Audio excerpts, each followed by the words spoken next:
Today we're going to talk about Yin and Yang. Yin and Yang, it's a symbol. It's this symbol.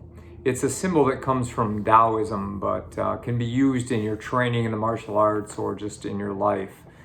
In this symbol, the black part, the dark part, that is Yin. It's anything that's dark, soft, yielding, night, sleeping, emptiness, things like that.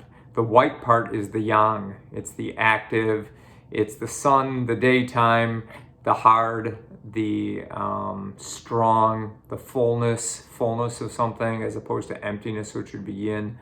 They're complementary opposites. Neither one is good or bad, but they complement each other. And in a dualistic system like we live in, things are generally tend to be one or the other. And you can see the S shape means that they're constantly moving and blending into each other. And the little dark part in the white, or the white part in the black, shows that nothing is purely yin or purely yang, and all have the potential to go toward the other eventually. And you can see at the extreme of one, the bigger end of the white or the black, that's when it becomes the smaller end of the other. So yin becomes yang and yang becomes yin at the extremes, at the extreme ends of this. So you go, all right, what does that have to do with anything? First of all, it shows that balance, that at the extreme of one thing comes the other. So what that means is, let's say you're training hard, you're training a lot, or let's say you're working a lot. What happens if you do that for too long? Well, you get sick, or you get stressed out, or you have a heart attack, or something like that. Or you just can't handle it, so you need to find pleasure somewhere else. So you start eating more, or smoking more, or something like that. And then it forces you to slow down at some point. So at the extreme of activity comes inactivity, or the extreme of inactivity, there comes, if you just lay around and you don't do anything and you're not active, you become overweight, you start having health problems, and that causes problems also. So to achieve balance, to achieve health, you need a balance of yin and yang. So you need time, you need rest to recuperate from your activity of training. And you need training to achieve balance in your life so that you're not just lazy and slothful and out of shape. And there's balance in everything, like even in your diet. You can have things in moderation that aren't necessarily 100% good for you. But it's all about balance and finding that balance of yin and yang, pleasure and discipline. So finding balance is one thing that you can use that symbol for.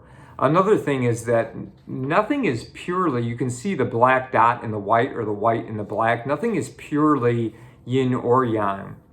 So sometimes I have students who think that they're no good. They think that their skill isn't good. And I say, well, compared to who? Because compared to some people, you're great. And compared to others, you may be horrible. So it's all kind of relative depending on who you compare yourself to. So let's say you run a 7-minute mile. That's great compared to a lot of people. But it's horrible compared to people who do it in under 4 minutes. So, it's all relative. Because of this dualistic thing of yin and yang, it's all just basically comparison. So you're both good and you're both bad because of that comparison, depending on who you compare yourself to. And it reminds us of that we're neither one or the other. We're just improving. We're just hopefully getting better and trying to achieve balance. Soft balance is hard and hard balance is soft. So sometimes if someone's aggressive towards you in a self-defense scenario, or even just aggressive verbally, sometimes being soft is what brings harmony. You know what I mean? Because a lot of times people will puff up when someone's aggressive toward them, and then it just creates more aggression, and it doesn't bring us into balance. So sometimes being soft against the hard is what you can do, what the best thing to do is. Or sometimes when it's too soft, being a little bit more firm or more disciplined is what's necessary in the situation. So that can bring balance.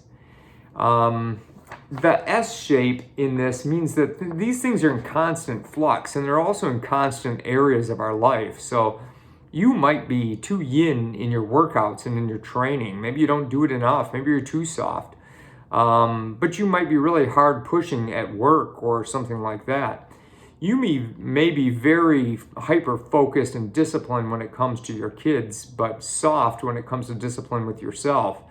So these things are in flux, and they may change throughout your life too. Maybe at one time you were real disciplined, now you're real lax, or you were real lax, now you're real disciplined. But knowing each has a season, and each has a benefit, and each has a time, and you have to listen to yourself and your body to know which is which. But I could go into a long discussion on yin and yang and how to use it, but think about it. Life is about balance, so you want to use this philosophy to find balance. Maybe not to be too hard on yourself, but sometimes maybe you need to be more yang, sometimes you need to be more yin in order to find balance in your training and in your life.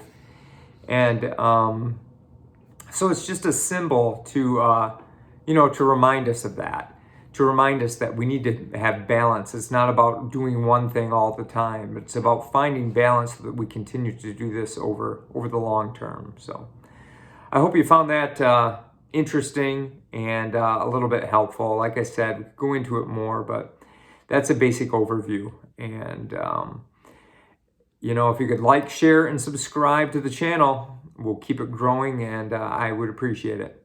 Thanks.